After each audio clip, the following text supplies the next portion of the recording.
Hello, everybody, and welcome back to the Sanderlanche podcast. We're back after our break of 1 week because I was on a boat and unable to record things. But we are here with today we are discussing chapters 22 and 23 of Warbreaker by Brandon Sanderson, wherein Lightsong plays a game. I'm going to say some games, really one game, and then unless you count the flirting as a game, Vivenna and co. make maybe progress on their goal to undermine Halandrin's ability to fight a war.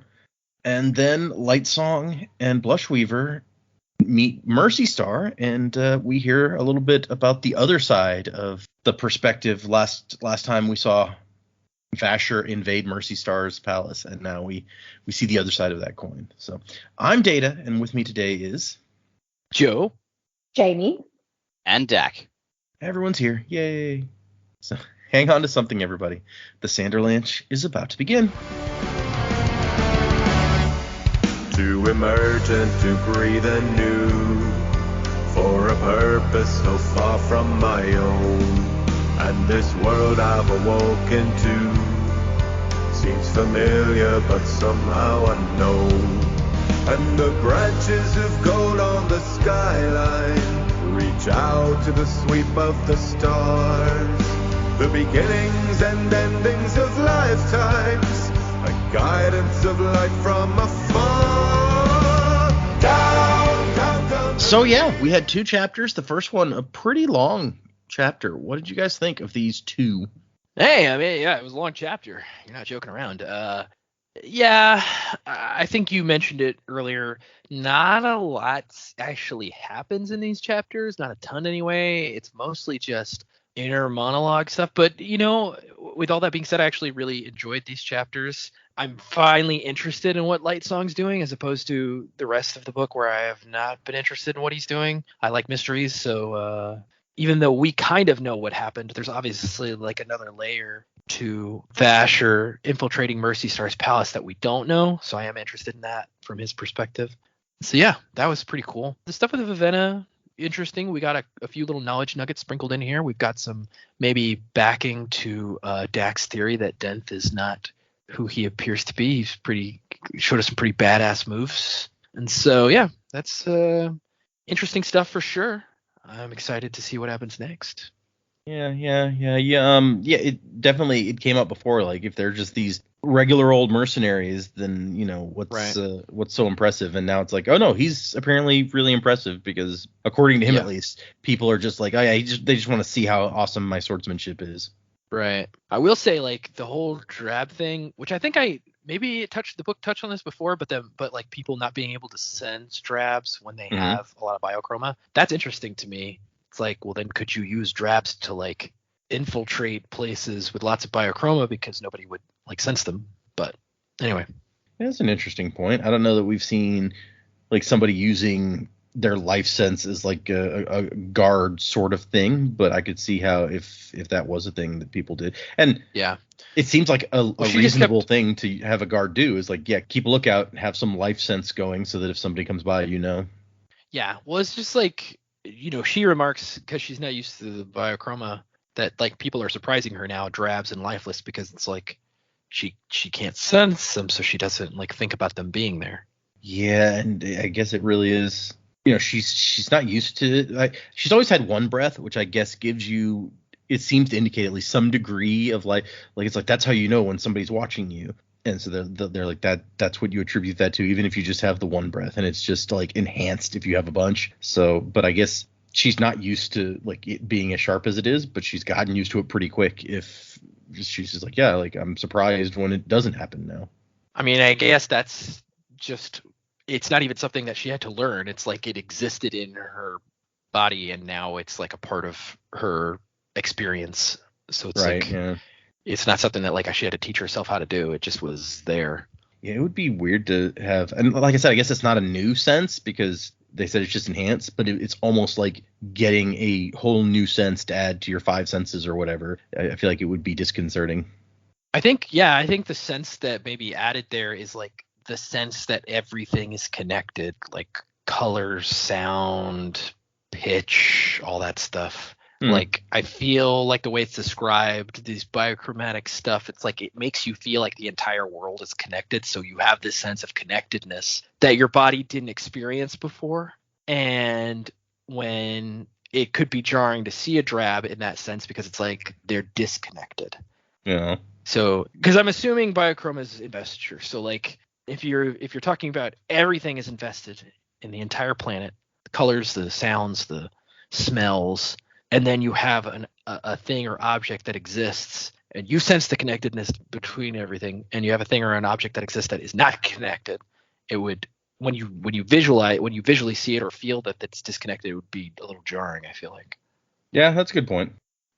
Yeah, these 2 chapters, I thought we were going to get a little bit of action in the middle there when Den started getting his stabbing on, but I'm not disappointed we didn't go that way. I think there was a lot of like little bits and pieces in these 2 chapters that were a bit of fun and provoking a little bit of thought for the future. Some of my thoughts I will share for the end, but yeah, I agree. I'm glad Lightsong is finally doing something, and he seems to be in his element there. I think it's going to get interesting for Vivenna now that sort of word is out that she's around. It's going to become a bit more dangerous, but I do feel like we're on the cusp of some things that are going to happen. I really don't like Blushweaver. Don't like her character at all, but that's okay. We'll see. Hopefully she can redeem herself later somewhere. What did she do this week that you're just like, this chick? She's just, it's like, you know what? Just be nice to the person who was at Mercy Star. Just be nice. Like, don't always seize your opportunity. Just comfort the person, you know? You don't have to be completely political minded the entire time. You're just not very nice. But like, even when she's being your friend, she's not your friend. There's something in it for her. Yeah. I don't like that type of person. It's weird because Lightsong, I feel like, knows this, and at the same time he's not like worried about it in his own case. Yeah, I guess though he has an awareness of that's what Blushweaver's doing. Mercy Star's got no idea. She's vulnerable and has just been, effectively robbed. Someone's broken in and doing God knows what in an area that she thought she was really secure. She's going through a lot of stuff right now, and Blushweaver's in there just being like, but if you come and join us, this will be better for you. And like, at least Lightsong knows what Blushweaver's doing and can make informed decisions. It's true. I feel like he should be more worried about this than he is, but that's me. And maybe he will be more worried about it. Maybe the best thing you could do is stay close to your enemies, right? She's not quite an enemy, but I reckon she's not far off. But at least if he's in, he knows what's going on. That's true. These chapters were okay. Reading these chapters, it was really apparent to me, like the characters the perspective characters I find really interesting are Vasher and Ciri. So when we get some decent chapters without them, it was noticeable. Like, Vivenna stuff is okay, even if like the mercs continue to grate on me a bit. But Lightsong's, I agree with Joe. Like, when he starts doing his crime scene investigator stuff at the end, that was interesting. But until that point, I'm just like, man, you're really not doing it for me. And your supporting cast are frankly irritating as hell. Blushweaver is, she's just an irritating femme fatale. Mercy Star is just like Panicky Pete over here. And then you've got him playing croquet with the upper class snobs. And I'm like, oh my god, I did not expect this. So yeah, Lightsong's bits are like just kind of a drag for me at this point. Yeah, Vivenna stuff was fairly interesting. I liked meeting the criminal underworld, and they're just like, oh, you've got a fake princess, eh? How much do you want for him? I'm like, oh god, this is getting dark. Yeah, how messed up was that? Yeah, but like her stuff was pretty interesting, but Lightsong's was just really pulling me down this week. It was interesting because I think this is the first look that we get at, other than Lightsong and Blushweaver, at the court of the gods. I don't really count what we've seen of the God King because he's not really part of the he's not group. Part of the like we're meeting more and more of the gods, and like the more of them we meet, I just realize I don't like any of you. You all kind of suck. You're like, and I get it. It's probably intentional because, like, building off our theories we've already made, the priests are fattening them up, keeping them, decadent and lazy and foolish and unaware of what's going on, so that the priests have the real control. So it all makes sense in the context of what we read, but that doesn't make it easier to read, like, the snotty-nosed bastard going, I say, excellent shot, Lightsong, old boy. I'm like, oh, piss off. The game is fascinating because of how ridiculously complex it seems. Oh, and 100% that is intentional. Brand's just like, how dumb can I make this? And like, so to the point where everything Lightsong. I did think it was funny how Lightsong is deliberately fucking up as bad as he can, and he still comes out winning. He's like, what do I have to do to lose? Yeah, he's like, I can't even really try to lose because I've never learned the rules, so I just do random shit.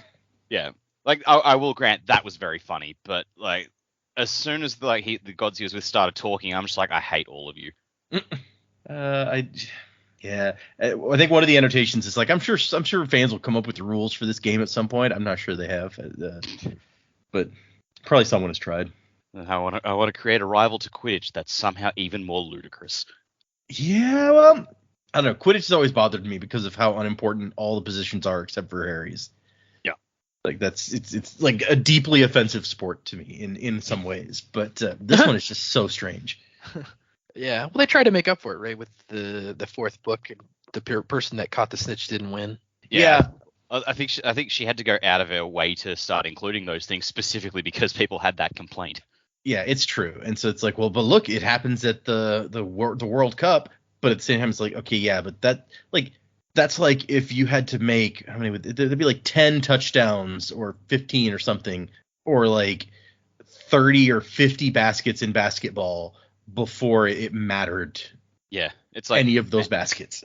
It's like, man, if you guys sucked this much, how did you make it to the final of the World Cup to start with? So yeah, no, we don't need to dive into Harry Potter, but actually, when I was on the boat, there was a Harry Potter trivia, and one of the questions was like, what's the name of the first chapter of the first book? And The Boy Who Lived. Yeah, I did know that. The other people I was with did not know that, and I was like, I mean, if Joe were here, he could just be naming off all the chapters. So we've had that. It's true. At one time, at one time I could. I don't know if I could do it now. I could definitely do the first book, but I don't know about the second. I came in second in that trivia. I think I missed 2 of them, and so I was. Oh no! What did you miss? We have to know. One of them was, of the 3 main characters, which one is the oldest? I know Harry's the youngest, but yes, Hermione is the oldest. Yeah, is the oldest. Yes, I guess wrong because I wasn't sure. Her birthday's in August or September or something, and because there's one book where her parents give her pocket money to buy something for her birthday because they knew she wasn't going to be home. I'd forgotten that does get mentioned. Yeah, I couldn't remember anything about either of the other kids' birthdays. So Ron's birthday is in the spring because they're going to take the apparate test, and he's old enough. Like he's turning. Oh, that's true. Yeah, 17 in their 6th year when they're about to take the test in the spring, and so he's like, "Oh, I'm going to be able to apparate this summer." And what was the other one that the other one was like, what is the vault number of the vault that the stone is in the first book? And I remembered that it was 700 and something, but I could not. Yeah, I think it's 798. I don't remember. That's probably wrong. I think it's I've already forgotten, but I think it's like vault 719. It's like 71 something, 713 maybe. Let's see, vault. Yeah, 713. 713. There you go. 713. So yeah, those are the 2 that I missed. Somebody else got all 20 right, and I was like, I hate you. Wow, that person's a true wizard. Harry Potter. Yeah, it's true. That was a big sidetrack. Did Dak finish his? Yeah, I'm done. Okay, I was like, I've forgotten where we were completely. I don't want to skip Dak again like I have done in the past. Okay. Well, then I guess let's get into these 2 chapters. So yes, we start out, we're meeting some new gods. We've got Weatherlove, god of storms. Who are the other 2 here? We've got Truthcall, god of justice. Yeah, and Life Blesser, god of healing. Yeah. So they all have their domains, although it doesn't seem like any of them pays that much attention to their particular domains. It's not like when we were talking about the weather earlier, no one was like, hey, let's go talk to Weatherlove and see if he can change the weather. So it's just, I wonder how did he die? That it's like, you are the weather god. I like to imagine I was going to say, I like to imagine that they were killed in some manner that befits the position they were given after they died. So struck by lightning was my first thought, but to go back to volcanoes for a second, like, what if this guy was a volcanologist? He fell into a volcano as it erupted, and his body got thrown all the way back to the city and just landed in the middle of the palace square. And it's gone, oh, it's raining dead guys. Wow. Solid volcano theory. I'm on board with it. Sure. That's a new volcano theory for the list of volcano theories. You can't prove it didn't happen. Yeah, that's right. You watched it. You can't unwatch it. So this game involves like a giant, because it's bigger than usual because they're gods and they have super god strength or whatever. Yeah. But it involves a big field with lots of areas that you can land a sphere in. I imagine they're like croquet balls or something. This makes me think like it's a cross between shot put and top golf. Interesting. Okay. The way that it's described, because they're just throwing the balls, so it's like, is it like you're shot putting balls, and maybe there's like score zones, so then it's like top golf. Yeah, it seems to there's definitely zones, and you've got a bunch of different balls to choose from, and so like strategically deciding what ball to use and getting it into the best zone can get you the most points every turn. Yeah, maybe it's also like curling where you can like move other people's balls and like screw them over. Do you guys have Top Golf in Australia? Maybe it's not called Top Golf, because I think that's a brand name. I'm not familiar with that term. No. So Top Golf is like you go to this place and they have balconies, and you golf from the balconies onto like a green, but the greens are divided into zones, like scoring zones, so you get different points based on where you hit your ball. So it's golf, but like target golf, basically. Sounds like a driving range crossed with an archery range. Yeah, basically that's what it is. Yeah. I have I was not familiar with that until you mentioned it, actually. So yeah, it's pretty popular in our area. We got frisbee golf. That's pretty fun. Yeah, we have frisbee golf too. In fact, we have our park system in our town. Actually, I guess whoever ran the park systems at one point must have been frisbee golf crazy. We have like 5 courses in our small town. Jesus. This person was like, it will catch on. I will make it so. Well, it's also a big college town, and I think that's like the demographic that plays frisbee golf is college students. Yeah, college students and like young adults. So yes, the Lightsong. I guess it takes 4 people to play or something, because Lightsong's like they keep inviting me to this game, and I don't know how the rules work, but he doesn't care. He just grabs a random ball. For instance, this time he's drinking an orange alcoholic fruity drink. And he's like, at the country club. Right, basically the kind of, and he's like, so he picks an orange ball because it matches his drink, and he chucks it. But before that, the Weatherlove picks the blue sphere, and Life Bluster's like, oh, a doubling sphere, bold move. Weatherlove's like, it is bold. Tell me, Lightsong the bold, do you favor this throw? And Lightsong's like, I mean, why would I favor your throw when we're in competition? It's like, valid point, Lightsong. Honestly, like these dudes just strike me as bros, and they're all like super into Lightsong, but he doesn't care, and he's just like, they're like, but Lightsong, come on, bro, and he's like, nah, I'm good. They're so broy, especially since, as he describes them, they look exactly the same except for different hair color. Like, yeah, it's true. If this was the early 2000s, they'd all have popped collars and shit. we need a final member for our boy band. Yeah, essentially. They all have like this. They're 7 feet tall, muscly, the same like chiseled jaw, and like all these similar features. And he's like, the only way you can tell them apart is one is blonde, one has brown hair, one has black hair. Yeah. Lightsong meets him for the first time. He's like, they look like clones. Wait a minute, they are clones. I think Brandon must have been thinking back to his college days here and been like, what are the biggest assholes that I remembered? Oh yeah, these guys. Let's make these guys in my book. They got dude bros at BYU, probably. I mean, you get them anywhere. Yeah, they're everywhere. Can't get away from the dude bros. So yeah, he picks up an orange one for his turn because it matches his drink, and he just throws it like wherever. He doesn't know the rules and has never bothered to learn, and he gets 413 points for his throw. And Truth Call's like, man, another magnificent throw. How do you do it? I never would have thought to use a reversal sphere. Oh, is that what that is? Honestly, Lightsong makes me think of Walter, but in reverse from Big Lebowski. He's like, am I the only one who doesn't give a shit about the rules? And so his explanation is you have to get inside the mind of the sphere. Think like it does. Reason as it might. And they take this 100% seriously, where he's like, what type of reasoning does a wooden sphere do? The circular type, I should think. Which is by coincidence my favorite type. Maybe that's why I'm so good. It's like, the ball speaks to me. It says, I used to be a tree. So we got Life Blesser, God of Healing, is apparently not the smartest of the gods. And Lightsong's like, yeah, unfortunately being returned doesn't make you any smarter. Which, we talked about Weather Love. How does the God of Healing die? Was he just, like, in a hospital and he died? I don't... Yeah. He healed somebody, but then maybe he was a doctor and he healed them, but then he got sick from whatever they had and he died, maybe? That'd be a good way. Maybe Dumb doctor, apparently. Yeah, he's one of those doctors who was performing a surgery and accidentally cut off his own finger and died from the infection. But yeah, I mean, Dak said that he imagines them dying in relation to their name, but I think we've pretty much been told. It's like Lightsong is Lightsong the Bold because he died very bravely, so... Right. He was one of those doctors that thought COVID was a hoax, and then... Yeah. Oh, no. Yep. He contracted COVID and then died. That's probably what... And so Lightsong is... it's just like, I don't really care about the game. I just enjoy, like, seeing how frustrated they get when I continually win and I don't give a shit and have no idea what's going on. And I also like Life Blesser says... I do say Lightsong. I mean this as a compliment, but having you around can be draining. Yeah, that's a compliment. Okay. I think someone doesn't understand the word compliment. Right?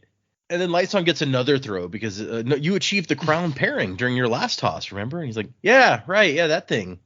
Then he takes another one and just throws it backwards over his shoulder and walks and sits back down. And he makes even more points from that throw than the last one.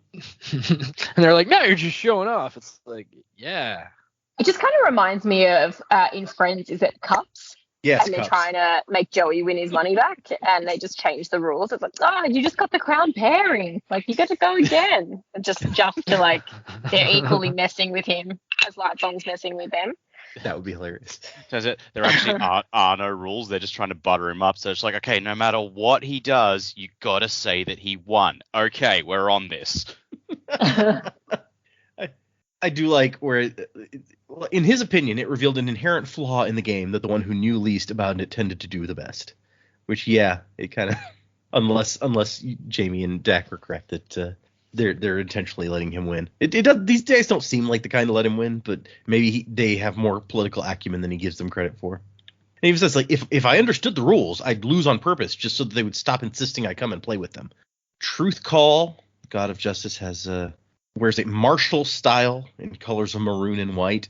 And he says that Lightsong says that he suspects he'd always been jealous that instead of being given lifeless commands as his duty to the court, he'd been given a vote over issues of trade with other kingdoms. So I guess we knew that Lightsong is one of the 4 gods with lifeless commands. So they each command like 10,000 of the lifeless. I guess everybody gets like their one thing that they get to do.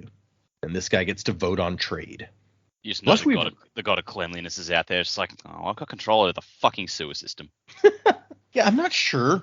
I mean, we have a whole discussion with Blushweaver later about, like, why did this goddess get control over Lifeless when I should have got control over it? Like, apparently Lifeless is a very competitive one that people really want.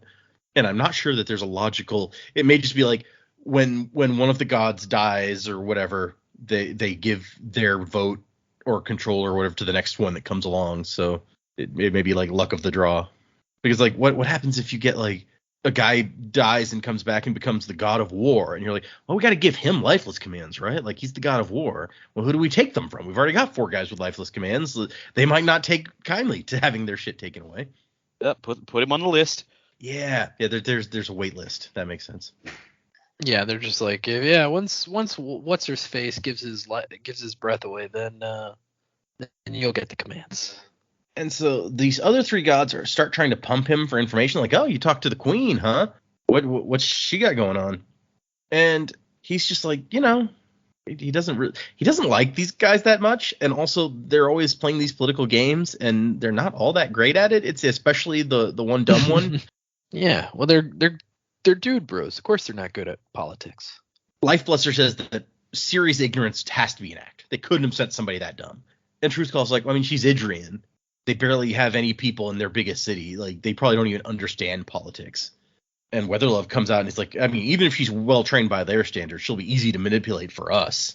The real trick is going to be being the first one to get there, which no one else went up to try to talk to her when she was introduced. So maybe they think Lightsong already has gotten there first. Although they also apparently acknowledge that like Lightsong's just hopeless in practical matters, quote, which to them means taking advantage of other people. Lightsong, you really need to take more of an interest in politics. It can be very diverting. Why, if only you knew the secrets to which I'm privy. My dear Life Blesser, please trust me when I say I have no desire to know any secrets which involve you and a privy. Life Blesser does not get that joke. But yes, we've got some more of Brandon's attempt at an Oscar Wilde character with Lightsong every time, which entertains me constantly, but I can see how it would wear thin on others. And so eventually Lightsong's just like, guys, I'm getting tired. Maybe it was something I ate. I gotta go. You're in the lead. If you leave, we'll have to play again next week. And I like that he's like, oh, your threats roll off me like water. I bid you farewell until such time as you drag me up here again to play this tragic game of yours. And they laugh, and I love he wasn't sure whether to be amused or insulted that they so often confused his jokes for serious statements and the other way around. And given that it seems like hardly anything he ever says is serious, you can't blame him too much. And so he says or thinks that these guys are like amateurs at politics, not like the political masters like Blushweaver. I guess Blushweaver's one of the most adept at the politics of the court. She doesn't seem all that subtle to me, but all of the gods don't seem all that bright, so maybe you don't need to be. Yeah, I don't think they need to be subtle. But yeah, I think honestly the most subtle one is Lightsong because he's constantly like insulting them and they don't really get it. It's like he's the one that has the most like sarcasm and subtlety. They all seem pretty blunt. You're not wrong. And so he starts to think about on his way back to his palace, all this stuff. He's like, I can't help her. I'll just make things worse. So I try to help the queen. But at the same time, he's still having these dreams about war and Tutelier being destroyed. And he's like, I don't necessarily accept these as prophetic, but I feel like I can't ignore them either. Blushweaver thought the war was important, or at least that it was important to prepare for, and he trusted her more than any other god or goddess. I don't know why, dude, but okay. And so he thinks maybe he should get involved. Maybe him being more moderate will balance her, who seems to be very aggressively moving towards war. Which, once again, I don't think that's the best plan to work with the person who is really for war when you're like, I don't want the war, though. But whatever. No one ever said Lightsong was a political genius either, so. And then he says, I'm probably going to regret this, and goes looking for Blushweaver, and that's when we cut to Vivenna, who's sitting across from a guy eating mussels. And she's just like, why would anyone want this slimy, slug-like, disgusting stuff? And not only that, but they're rare and expensive mussels, and he just keeps slurping them down, and she's paying the bills, and she's not happy about it. Keep slurping them like a thirsty dog. And there's a very short note in the annotations. Can you tell that I hate seafood? How does anyone eat that stuff? Honestly, crazy, says, man. I mean, honestly, I've been forced to choke down raw clams before, and it was just about one of the most traumatic events in my life. Well, that means you haven't had a very traumatic life there, Brandon. Yeah, right. But no, I mean, I don't like oysters either. I think they're kind of gross. Yeah, I agree with that. I've even tried them fried, and I still don't like them all that much. Yeah, I tried them. Like everybody's like, well, you haven't had them fresh. It's like, no, the one time I tried them, they were freshly caught that morning in the ocean next to in the town we were in. And I was like, yeah, these are not good. When we were in Perth earlier this year, we went to an oyster bar, and there's just like this big menu of all these different ways you can have your oysters. And we got chili oyster shot, and it was like a chili vodka just with an oyster in it and some like Tabasco sauce. And it was very hot, very spicy, but delicious. And it was so good. Mm. So in that instance, what does the oyster add? Flavor? Like what? How would you describe the flavor of an oyster? Well, I mean, that just tasted like chili in the shot. It was just spice. Yeah. I don't know. It adds like I guess it does add like a salty kind of fishy thing, but it's pretty overpowering, the chili. Yeah. It was more that we'd never seen them before and was like, Right. Like for me, in that instance, the chili is there to hide the oyster flavor.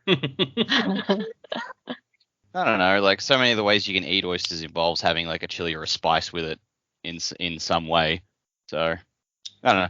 We used to make Kilpatrick all the time at home. Oh yeah. Bacon and Worcestershire sauce, and then bake them in the oven. Interesting. Quite a lot of the time we would have oysters and play Scrabble. Huh. All right. was fun. Scrabble's good. I don't have any.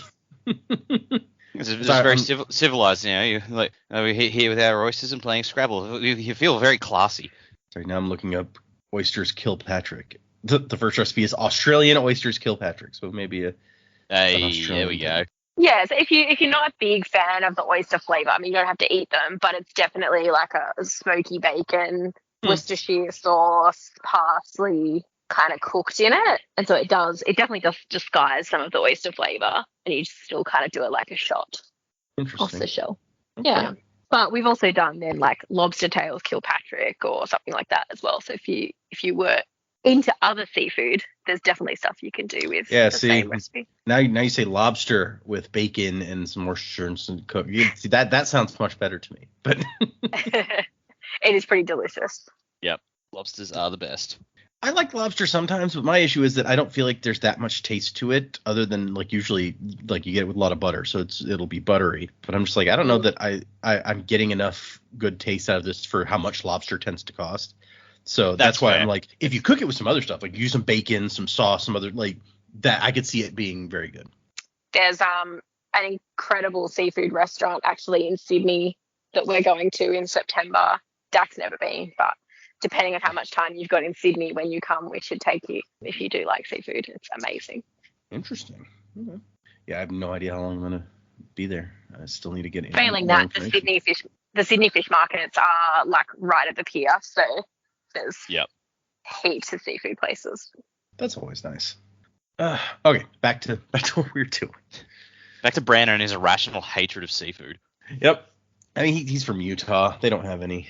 I mean, yeah, we're in Canberra. We're inland. Yes, that's fair too. See, Denth and Tongfa are here also, and they're helping themselves to the mussels as well. So everyone's slurping it down except for Vivenna, who's sitting here like, why? And so they're trying to convince this guy who's like a big time farmer, I guess. He owns a bunch of farmland. And they're trying to convince him that war is coming. Yeah, and the dumb pun I had in my head, and it's like, this guy's a farmer. He's head of the criminal network. I'm just like, so he's the god farmer? That's okay. Yeah, I like that. Anytime I hear farmer, I just think of Last Action Hero. You want to be a farmer? How about a couple of acres? Then he kicks the guy in the junk. It's good. It's a good movie. That is, yeah, it's fun. It's ridiculous. I love that movie. And so they're trying to convince him, like, war is coming, and what's going to happen when war starts is the government is going to basically confiscate all of your wheat or whatever and pay you like a minimal price for it. If you harvest all of your stuff early and sell it at, decent peacetime rates, then you'll be way ahead of the game. You'll make way more money than you would otherwise. Or actually, I guess they don't pay him at all, because there's a stipulation in the land ownership that says that if war comes, then all of his stuff becomes property of the returned. And it's really not a bad deal for him, because it's like the government would just seize your land anyway. All that having this like agreement with them does is you don't get to complain about it after the fact. And okay, so the agreement is because he gets lifeless that help in the fields. So he gets lifeless in exchange for, if war starts, they get all his stuff, his food. And so he's like, okay, yeah, but we've been almost at war with Idris for like a decade now. Why all of a sudden you think that it's actually going to happen? And that's when they have Vivenna show off her ability to change her hair color. And since this is a thing that a very, very limited number of people can do, it is instantly like it's better than ID. You know who this is, or at least that she's one of 3 possible people. He's like, the queen? And she's like, no, I'm the queen's sister. And so Denth says that she's here to organize resistance against the gods and to prepare Adrian interests here for the coming war. And do you really think that the king would have sent his daughter here if war was not imminent? And the best they can get from this guy, whose name is Fob, which is a silly name, but whatever, is he's like, okay, I'll think about harvesting early. And Denth is like, all right. And then they leave and move on towards the next meeting. So apparently they meet in restaurants all day with various people, and she has to pay for food constantly.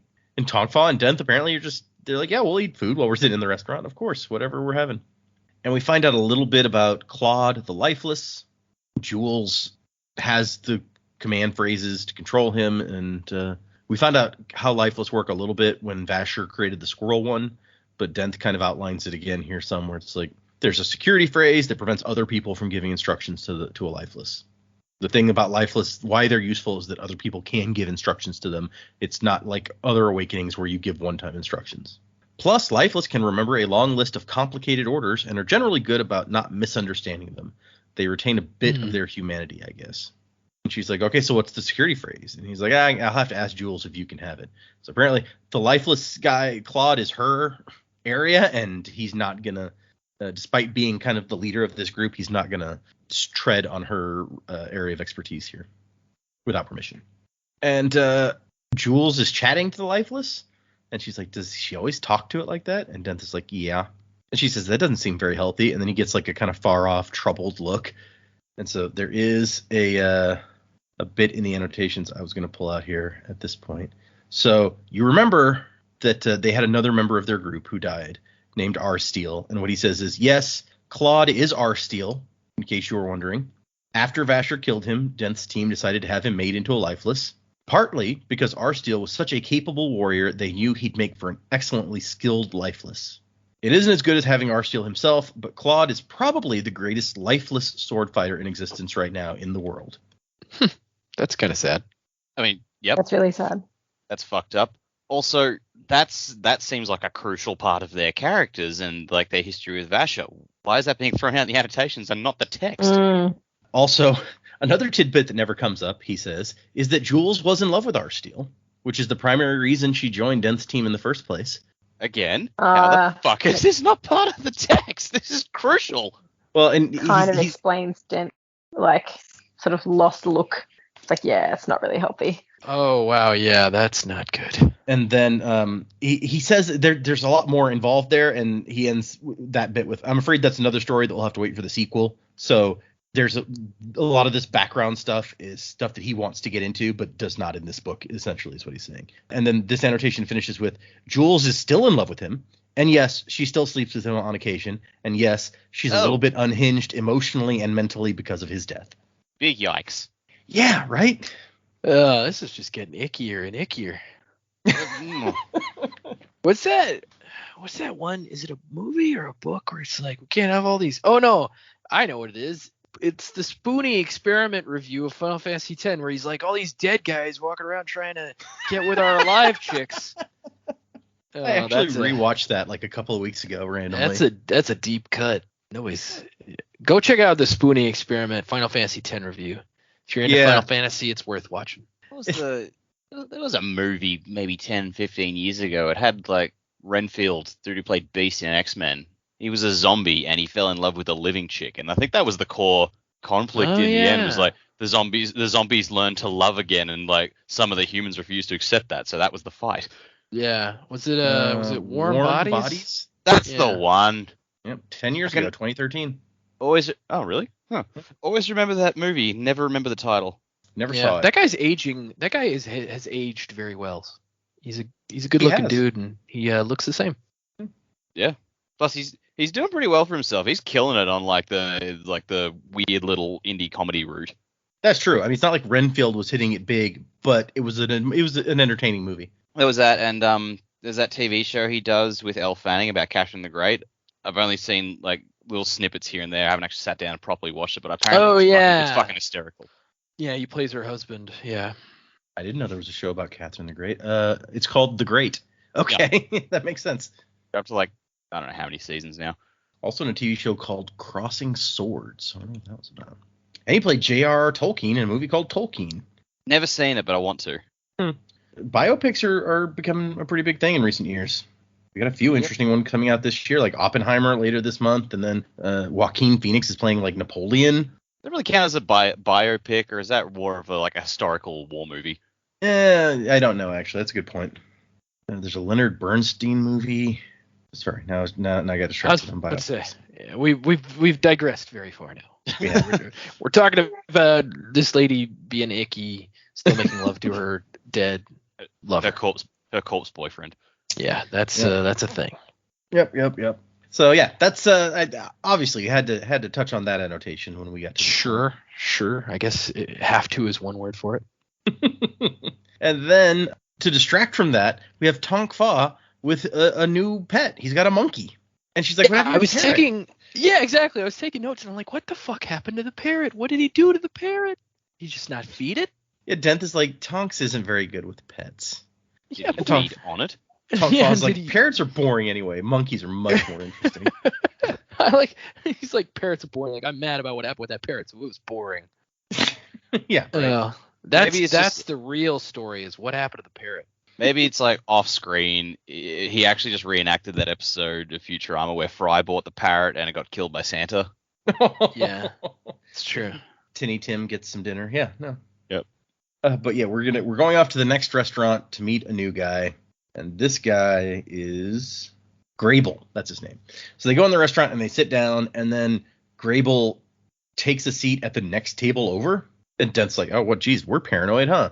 And Tongfa's like, I don't care, more food for us, because the food has just arrived. Something battered and fried, and the monkey gets some too. So there you go. And so what Dent is here to say is we want to make certain supply carts disappear on the way into the city. And Vivenna's like, oh, geez, are we talking about this just out in the open? And Tongfa's like, nah, Grable owns the whole place. Probably everybody in here is his bodyguards. So these aren't long-distance caravans. This is going to be difficult. They're going to be right up near the city. And here's a bag of money just for meeting with us. And Vivenna's like, oh, geez, more of my money going out the window. All right. And Grable's like, oh, let's see the hair first. And so she does her hair thing, and he says, nah, where'd you find her? And Dent's like, what? A person with enough royal blood to imitate one of the princesses? And Dent's like, no, she's not an imposter. Yeah, whatever. You could tell me. Come on. And Vivenna says, no, being royal isn't just about blood. It's about lineage. My children won't have the royal locks unless I become queen. Only potential heirs have the ability to change their hair color. Yeah, I don't think she knows how DNA works. And Grable's like, that's bullshit. And here's the other, or another annotation I wanted to bring out about this discussion where only potential heirs have the ability to change their hair. Brandon says, this is true. It's not a matter of genetics, but lineage. There's a subtle distinction. Only the children of the person who ends up inheriting has the royal locks. Though there are a couple of notable exceptions, but they won't show up in this book, so it doesn't really matter. It'll be a different novel if I ever explain how these royal locks really work. Yeah, I was about to say, how does it work? It's just like some weird spooky magic. It's like, okay, you became heirs, so now these people have locks. That didn't make any sense. Well, and whoever the shard is really just loves fucking with the royalty. It says, this factoid about the royal locks should be one of several hints about the lineage of the Idrian crown. There's something odd there. The lineage of the Idrian crown. Yeah. So anyway, apparently word of Vivenna is spreading around town. I mean, they are meeting with a bunch of shady types and showing off her multicolored hair, so I guess it makes sense. And Grable's like, yeah, I mean, I don't know where you found her or how you trained her so well, but I want her. How much do you want? And Dent's like, yeah, we're leaving now. And then the bodyguards stand up, and it just says Denth moved. There were flashes, reflection of sunlight and bodies moving too fast for her mind to follow. Then it stopped, and his blade is sticking through the neck of one of the guards. She hadn't even seen him pull the blade out, but there it is. Also, there's another bodyguard who has been stabbed, and she didn't see that happen either. And Grable's just like, oh, so you are as good as they say. Still looking very unconcerned as 20 other guys stand up. And then we find out a little tiny bit about what word is about Denth around the place. People say you appeared out of nowhere a decade or so back. Gathered yourself a team of the best, stole them from important men or important prisons. Nobody knows much about you other than the fact that you are fast. Some say inhumanly so. And then they go to leave, and he's like, yeah, pity we couldn't do business. Hope you'll think of me for future dealings. And Vivenna's like, what the? Okay, he's just going to let us go now? And Den says, yeah, he just wanted to see my blade. It happens sometimes. As they get outside, they get approached by a random guy from the crowd going, Princess! Yeah, let's just yell that. Okay. She's like, oh my gosh, it really is you. I heard rumors, but oh my, you're really here. Princess, I am your servant. And she's like, please don't put me above others. It's been so long since I left Idris. And he says that they've heard about her. The Idrians and Titalier are talking about her, saying she's come back to take the throne. We've been oppressed here for so long. And Denth is like, yeah, grab him, search him. We're going to talk somewhere not in the middle of the street. And they have a building in the poorer section of town that we later find out that they have rented. Denth has some safe houses for them in various parts of the city, just in case. It's not a very nice building at all. It's very extremely ragged, but It's something. Makes sense. Yeah.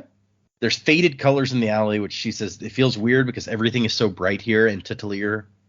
Because they have these tiers of Edgeley, the vibrant flowers that grow only in this climate that they produce these dyes from.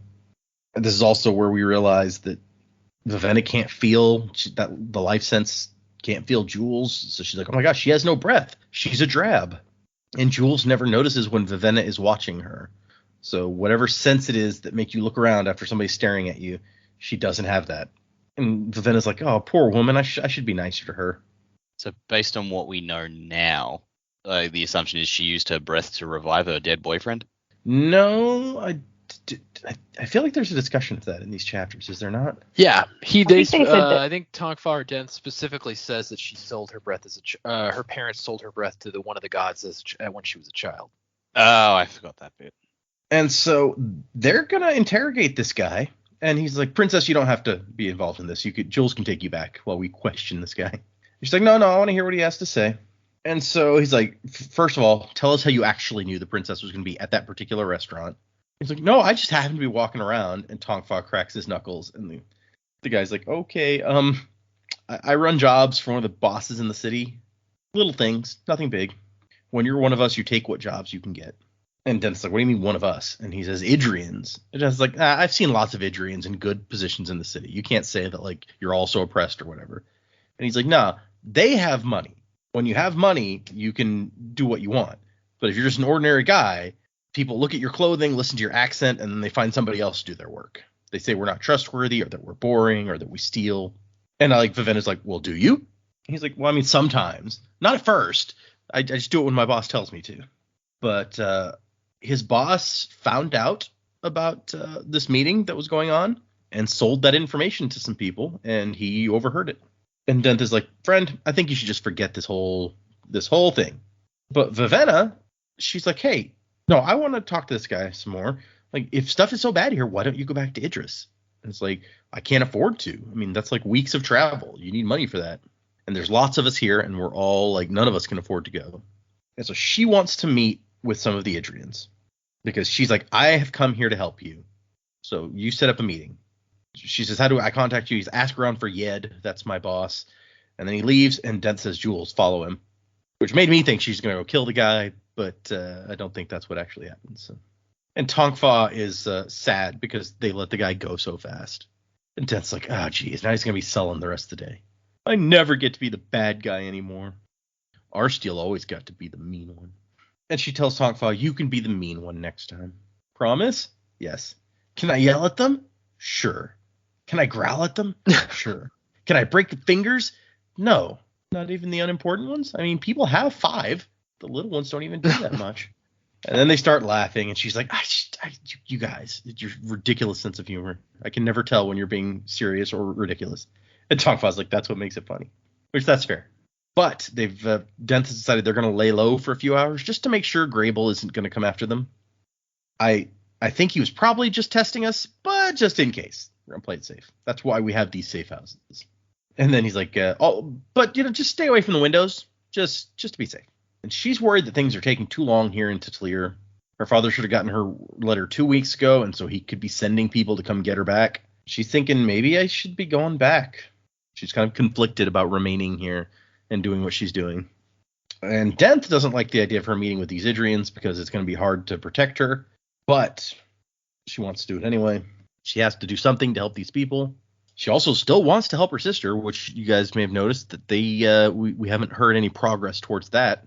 And she's like, I don't know if I'm doing the best thing to help my people by staying here. And Dent says that, no, I mean, really, this is the best place you could possibly be. Like, what would you be doing back in Idris that would be in any way useful here? Be sitting around knitting doilies. I wonder what the process of knitting a doily is. Yeah. And then she turns, and Claude is standing right there, and she freaks out and wants him to go stay in the basement. But I also felt like Dent says that he does that sometimes, and I almost felt like maybe that wasn't true. He was just trying to make her feel better, and maybe in his brain he's thinking, like, what the hell is he doing? Yeah, it does say that he does that sometimes, Dent said, chuckling, though it sounded false to Vivenna. So yeah, I mean, if he doesn't just do that sometimes, then what happened? And so yeah, here's where we find out that Can't feel Jules because she's a drab. And he's like, yeah, has been since she was a child. Her parents sold her breath to one of the gods. And Vivenna's like, that's so horrible. I really need to show her more kindness. And Dent's like, yeah, it's not really so bad. I've been without breath myself, and it doesn't make that big a difference. And Vivenna's like, but you're selling your soul. And that's just superstition. It doesn't change you that much.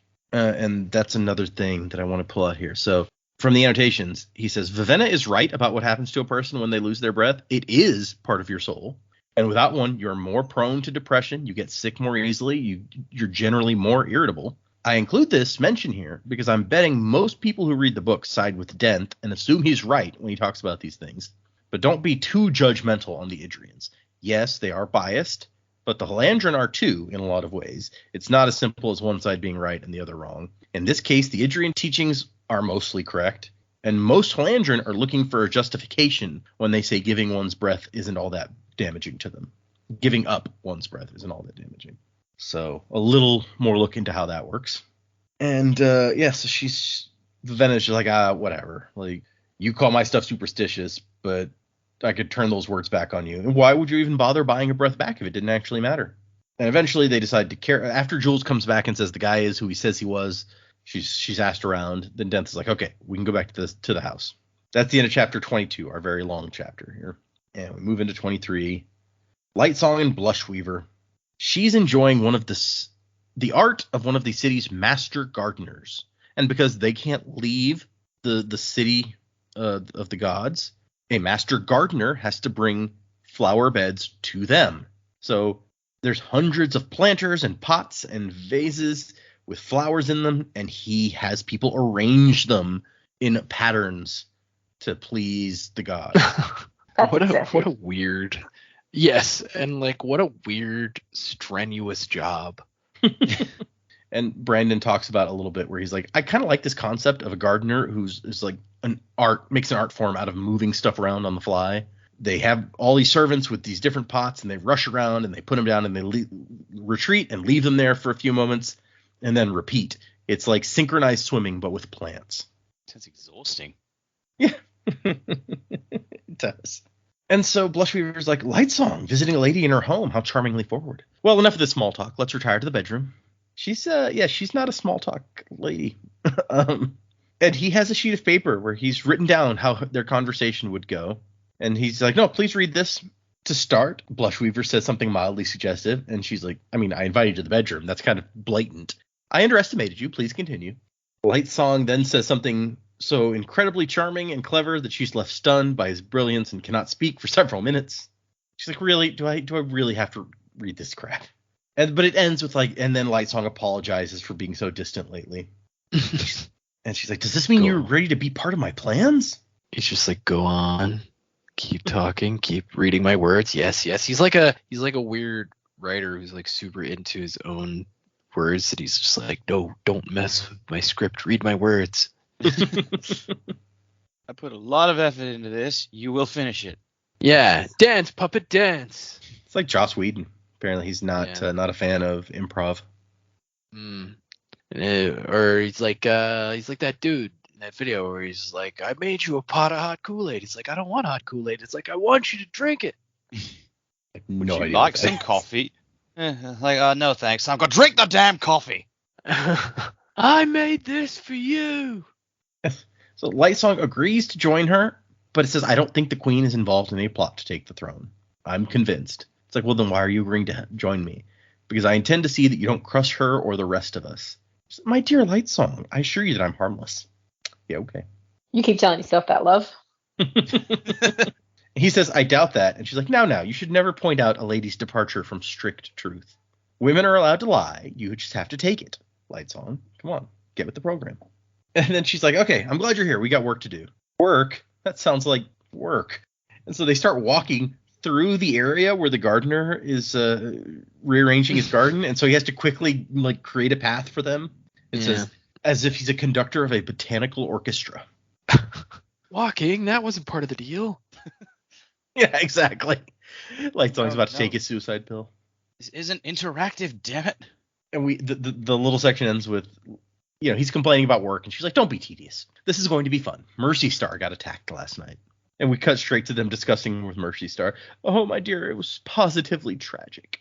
Mercy Star is a gorgeously voluptuous woman who offered a striking contrast with Blushweaver. Both are examples of perfect examples of feminine beauty.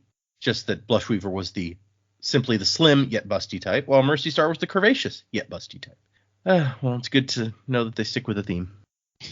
Priests have a type. She didn't have Blushweaver's sense of style. There was a skill to choosing bright clothing that didn't edge into garishness. Lightsong did not have it, but he had servants who did. Mercy Star apparently didn't even know that skill existed, though orange and gold aren't exactly the easiest colors to wear with dignity. I could see how that, depending on what orange, that could be tough. Orange is an underrated color. I feel like orange and gold are just way too close to be the only two colors you can wear. They're not exactly complementary. And so, yeah, we saw Vasher sneak into Mercy Star's palace. So we saw everything that happened more or less. But now we get to hear the other side of this, where Mercy Star is telling them about, oh, how horrible it was, some miscreant accosting my servants. Hey, wait a minute. To go back to the color thing, were they the colors in Elantris that they had such a hard on for hating? Orange definitely was. Yeah. Does Brandon just hate orange? I think. Didn't she hate yellow? Wasn't it like the queen hated yellow? Yes. So yeah. But it was like a super ugly orange colored cloth that Serene like sends into Elantris to have clothes made out of because she's trying to screw them over with all their requests. That's right. So yeah, that is very similar to the orange and gold mentioned here. Interesting point, Dak. Maybe maybe once again Brandon's personal preferences are sneaking in. Yeah. I'll be honest, I'm not a big fan of orange for clothing anyway. I think it's underrated. My finest article of clothing is an orange suit jacket. The first I went out and bought it, Jamie and her friend, I picked it up, and Jamie and her friend both just went, "That is disgusting." And then I put it on, they both just gone, "Oh, actually." Hello. Yeah. Well, we can't all be charmingly handsome in orange like you, Dak. For us, orange, for us, yes. The other things. It's also not bright orange.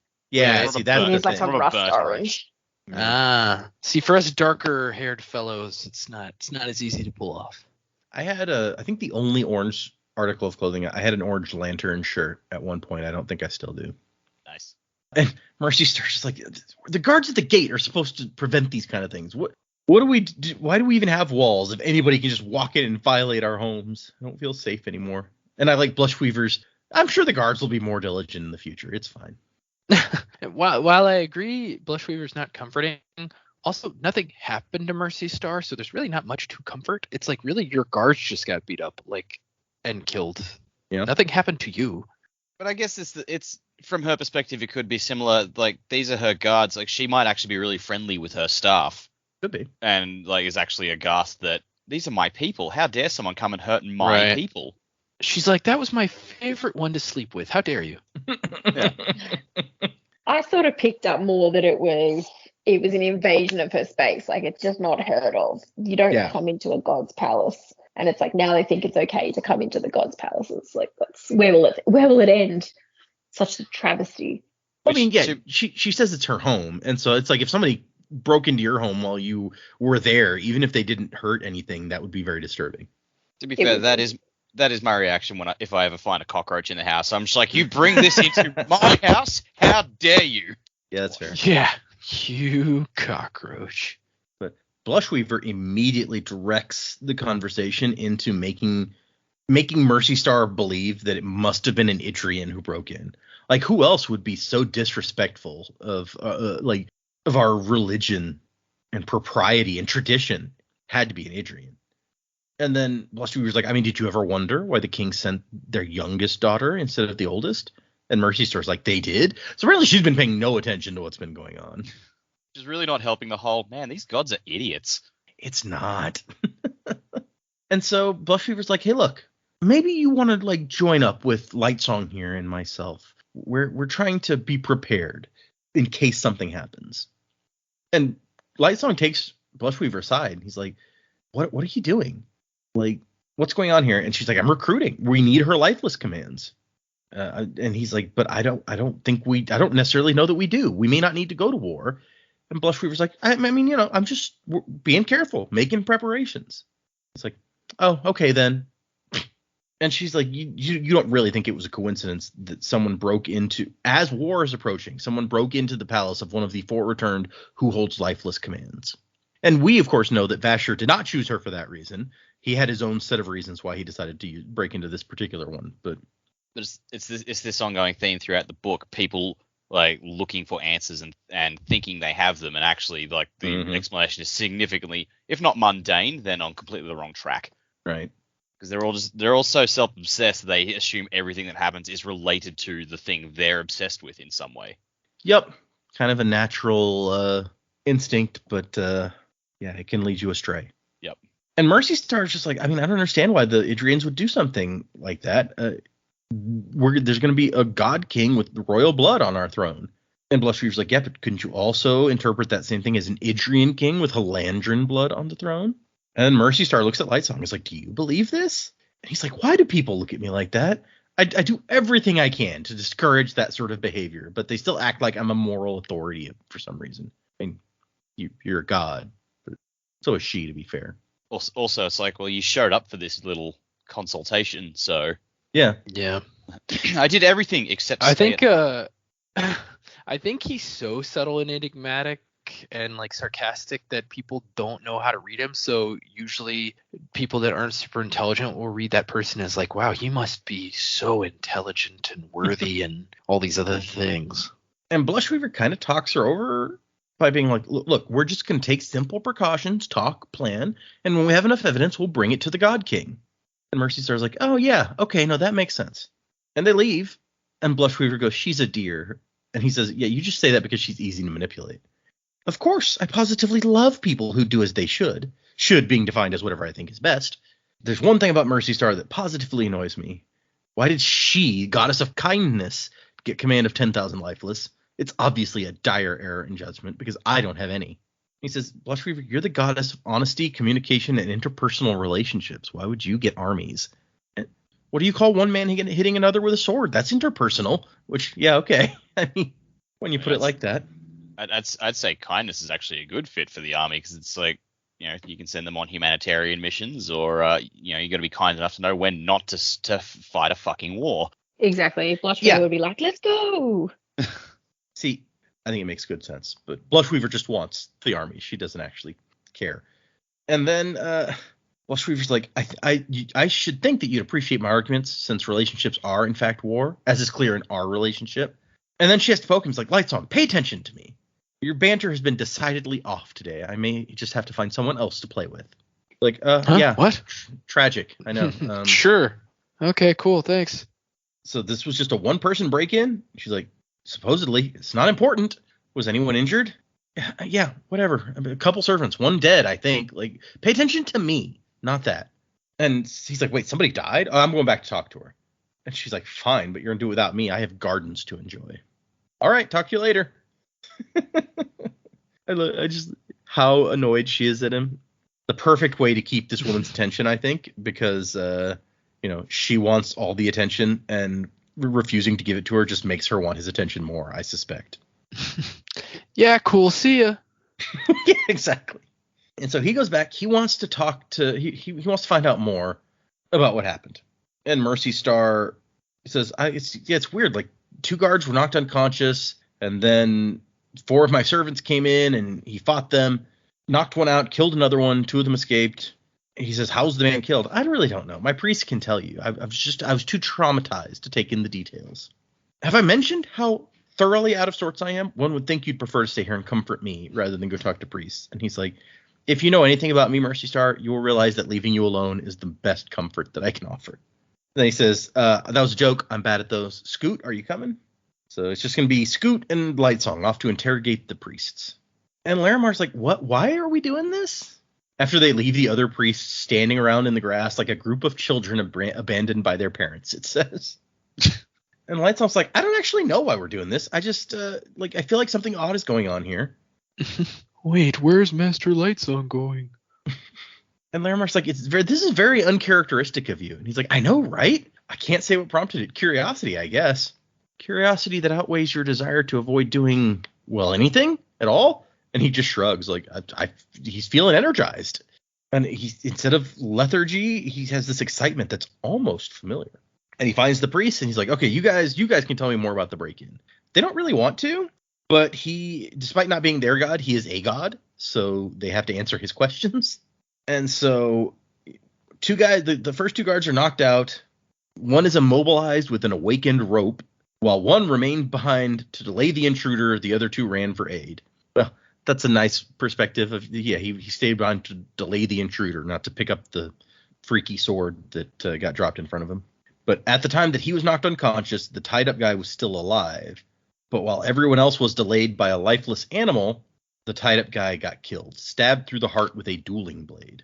So, just because I can't remember, did Vasher actually kill that guy or no? We definitely did not see Vasher kill the guy. Okay. So possibly a third party was involved that we don't know about. As I recall, that scene ends with they find like a secret passage in the floor and they're about to drop down into it. And Nightblood rather is like, well, what if there's more guy? Or what if there's not another way out? And so it doesn't seem like if he's about to drop into a secret passage, Vasher would turn around and stab a guy. But yeah. Well, I mean, even if he dropped in the passage, I mean, he would have had to, if he had to escape the same way he came in, then I guess that could have happened. But I was just trying to piece it together. But maybe they're trying to hide something, so they killed that guy, like the other priests killed the guy. But who knows? He was also stabbed through the heart with a blade, a dueling blade. I don't know necessarily if you could classify Nightblood as a dueling blade, but we've never seen Vasher unsheath Nightblood to stab somebody. Also, I don't know what they consider a dueling blade in their culture. And so Lightsong's like, so an awakener? Huh. There's no way an Idrian did this, not with if they used awakening. What was this lifeless creature? A lifeless squirrel. The intruder used it as a diversion. It was made using modern command words. It even had ichor alcohol instead of blood. Took us the better part of the night to catch the thing. We had to call in these 2 hillbilly guys. Yeah. Yeah. So number 1, they said we got a fucking some kind of critter they can't catch. What do you think we should do? What kind of critter are we talking here, Paul? It certainly ain't no possum. They said it's real fluffy. Fluffy? Oh, you can't ever get knives through fluff. Too thick. No, sure can't. Well, maybe we can squash it. Good. Might could make some good stew out of it. Yeah? Let's go find out. Oh, shit. Wait, are we on that planet with the zombie people? Is this going to be a zombie animal? No, well, maybe. I don't know. I honestly don't know because there's like 3 planets with zombies at this point. So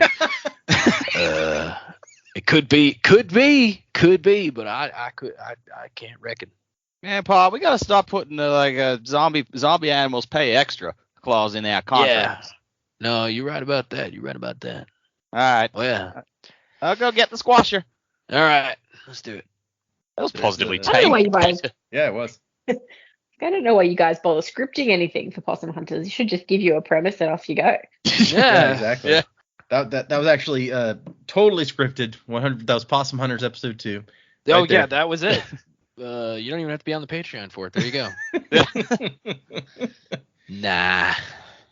But yeah, so Lightsong's like, what do you think that the guy was after? And they're like, we don't know. I mean, we scared him away before he could get his goal, obviously. One of our men saw him fleeing back out the way he'd come, which maybe Vasher went back out the way he came. He certainly didn't seem to be expecting to if he dropped down into a secret passage, but maybe it was a secret basement, not a passage, and he turned around and left again. Was it a secret tunnel? Secret tunnel. Through the mountain. Yep. So they think that he might have been a burglar to sneak into the gallery and steal the art. And you will remember that all of the art that gets sent to the gods is destroyed afterward. So I feel like you might actually be able to get some good money. Like that would be a rare piece that had passed through the court of the gods and not been destroyed. Yeah. Your precious art that's only looked at for a second and then destroyed. Mm. Well, I think we talked about that, right? Like some of the priests might be on the take and like actually selling that stuff in the black market and lining their own pockets. Well, I think that did come up. Maybe that's what Vasher uncovered in the basement, a painting smuggling ring. But Lightsong is like, okay, yeah, that's probably what happened. Good work on this. But he is instantly sure that the priests are lying to him. Didn't know how he could tell, but he knew it. Some instinct he hadn't realized he possessed. And so he and Larimar get into a discussion where he's like, yeah, no Idrian broke in last night. And Larimar's like, well, I mean, sometimes the Idrians are known to come here and buy themselves some breath. Yeah, but have you ever heard of one using a lifeless? Idrians hate lifeless, consider them abominations or some such nonsense. And he's like, why? And why do it anyway? You're going to kill one of the returned? They just get replaced, and there are protocols in place so that even the lifeless armies wouldn't be without someone to direct them for long. So that's good to know. And so Larimar's like, okay, so you think it was a thief? No. A common burglar with enough money to buy breath that he can just waste on a lifeless for a diversion? No, whoever broke in here already had money. I don't know that Vasher has money, but he has a lot of breath, so that could turn into money if he needed it to. And why sneak into the servants' hallway? There's nothing valuable there. And Larimar's quiet for a minute, and he's like, that's some very solid reasoning. You're like, he's shocked. And Lightsong's like, I know. This is so weird. I need to go get drunk. You can't get drunk, but I certainly enjoy trying. And so Lightsong is kind of like galvanized here. Like murder in the court of the gods, and the priests are hiding something from him. This is interesting. This is something that I can sink my teeth into. I'll agree. I can also sink my teeth into it. It is interesting, Lightsong. You finally become interesting. Way to go. Yep. So yeah, I knew when we got to this chapter that it would be a relief for some of you who have been like, Lightsong needs to do something. He needs something to do. He's like the kid. You go to the kid's birthday party, and there's nothing for you to do there, but you're there, and the kid's having a really good time. You know, it's like that. But now it's like the kid learned. It's like the kid learned how to play piano really well, and now you actually do want to watch it. Yeah. He says that a lot of alpha readers, upon reaching this chapter, said things like, I was really waiting for something like this to happen, or this is just what Lightsong needed. And he says they were noticing something that I had also noticed, that Lightsong needed something to drive him, something to keep him proactive, that wasn't just a political game. So everyone is on the same page there, apparently. Lightsong needed a thing, and here's a thing. So, okay, those were our 2 chapters. Let's move into predicaments. What do we think? What is coming up? Now, we've opened up a couple of new story avenues, but like Joe, I think, mentioned, we didn't get any time with Ciri or Vasher this time out. So, I don't know. What's going to come next? I don't think I mentioned that, but it's true. I did. That didn't That happen. might have been Dak, sorry. Yeah. No, I was thinking it. I just didn't say it. Yeah. Man, I feel like not enough happened in this thing to really formulate a theory for me beyond what I've already kind of talked about, which at this point it's been 2 weeks, so I don't remember all the things I said. But I will say getting some of that annotation information kind of fills in some weird blanks that I don't know that I needed filled in, but also kind of, I guess, rounds out the story some, which is good. So we kind of know like Jules' situation and Claude's situation, which... Again, don't know that I wanted to know the complete situation, but there you have it.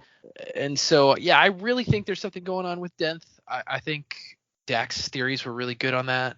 Starting to lean that way as well. There's definitely something up with him. I don't know how much Tonk Fa is involved. If Tonk Fa has always been a part of Denth's crew, then he may have been involved for a really long time. But it almost seems like Tonk Fa is out of the loop, or maybe he just doesn't care enough to be in the loop. So I don't know how long Tonk Fa's been palling around with Denth and like how much Tonk Fa knows. Also, still really freaked out. Don't know what happened to that parrot. Kind of scary.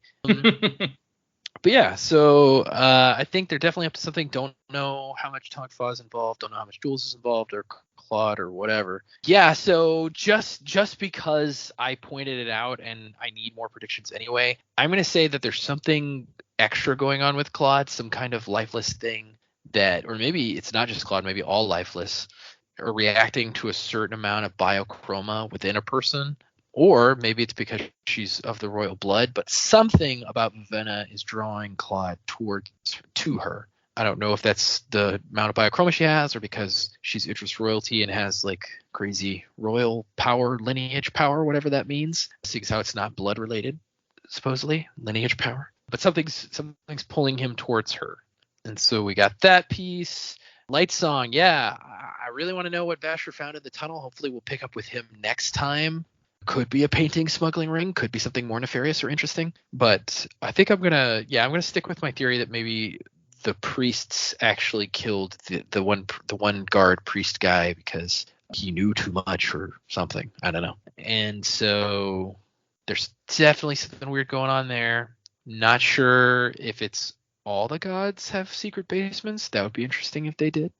But if Lightsong didn't know he had a secret basement, which doesn't sound like Mercy Star knows about her secret basement, then yeah, they got to be doing something, right? I'm also interested to get back with the Emperor and Ciri, because definitely looks like a friendship of some kind is blossoming. She's gonna teach him to read and stuff. So yeah, that's pretty much it.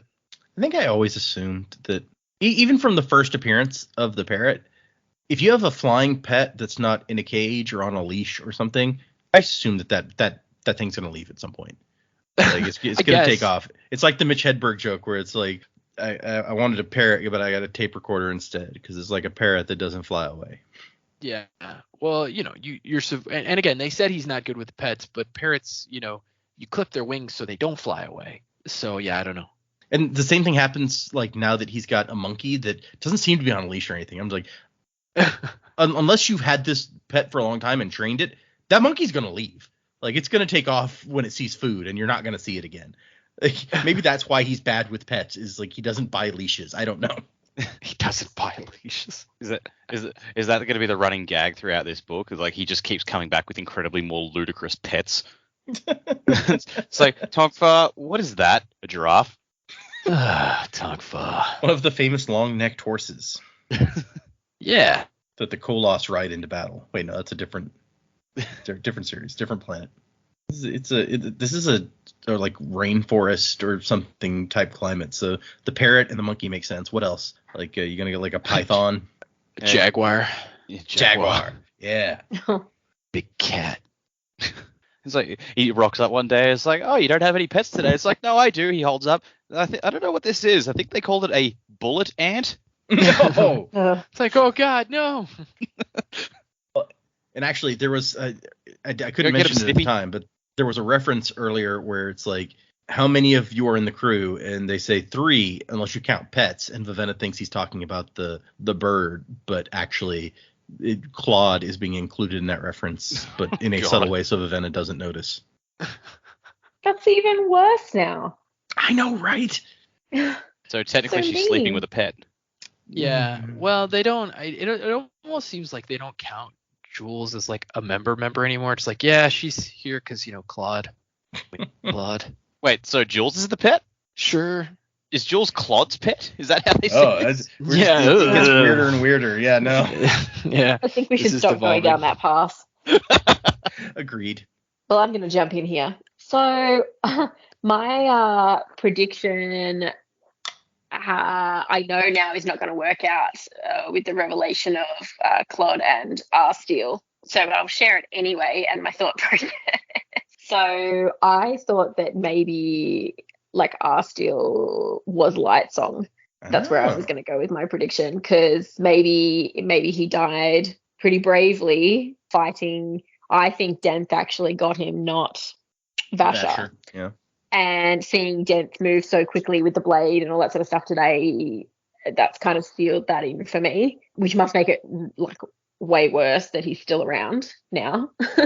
Yeah, maybe, I don't know, maybe Claude's trying to tell Vivenna, like, don't trust these guys. I don't know. But yeah, I thought maybe Lightsong had come back and that would sort of pan out. But obviously that's not how that went. But maybe Lightsong was a detective or something.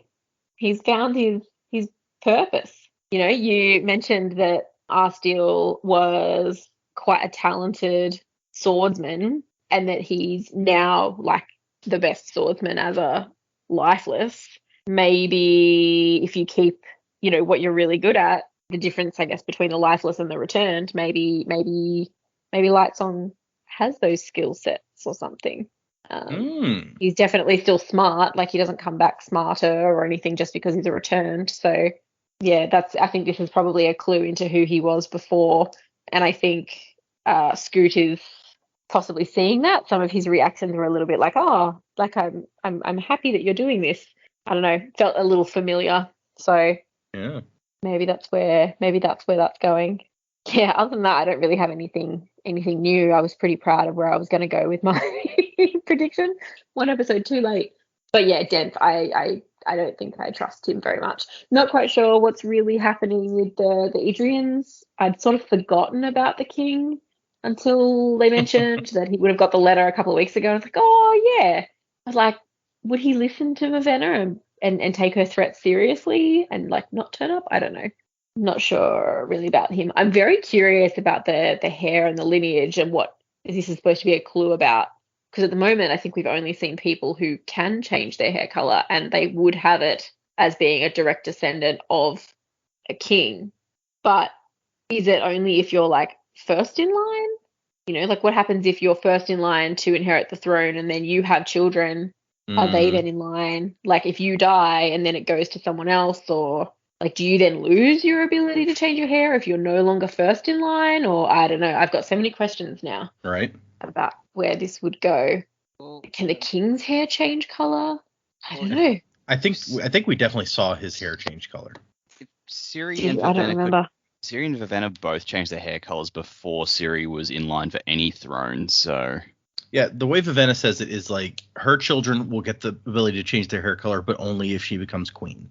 So it sounds like all of the children who, but it, like Jamie has a good point because it does get more complicated. Just looking at like succession of the British throne, where it's like, yes, the first child who's going to become king, his kids are, next in line after him, right? But then if all of them died, then technically the next in line is like his younger sibling. So they are still in line for the throne. They're just not like in this direct line. So do they not get the hair color? But then, at what point do you go, yeah, that's probably enough people. If all these people get wiped out, then their hair can magically change later. But you don't need it now because you're too far down the line of succession. Like, right. Yeah. Does their hair stop changing color at a certain point? Like it's the same person. Their hair could change color from the time they were a kid, but now they're not in the line of succession, so it stops changing color. Or the other way around, where it's like if the firstborn and all their kids die, does the secondborn's kids who are now like teenagers suddenly their hair starts changing color when it didn't before? So yeah, I mean, Well, so the place my mind went was I was thinking about like the Crown of the King's Speech, and King George's successor, his older brother, who abdicated the throne. It's like, so it would have been for him, and like, oh, maybe his brother and his kids didn't get it, but then all of a sudden he abdicates, and it's like, do they just mysteriously, their hair just changes color now, and he's and you just imagine Colin Firth going, I am a grown ass man and I do not need this. Yeah, I don't want to deal with this.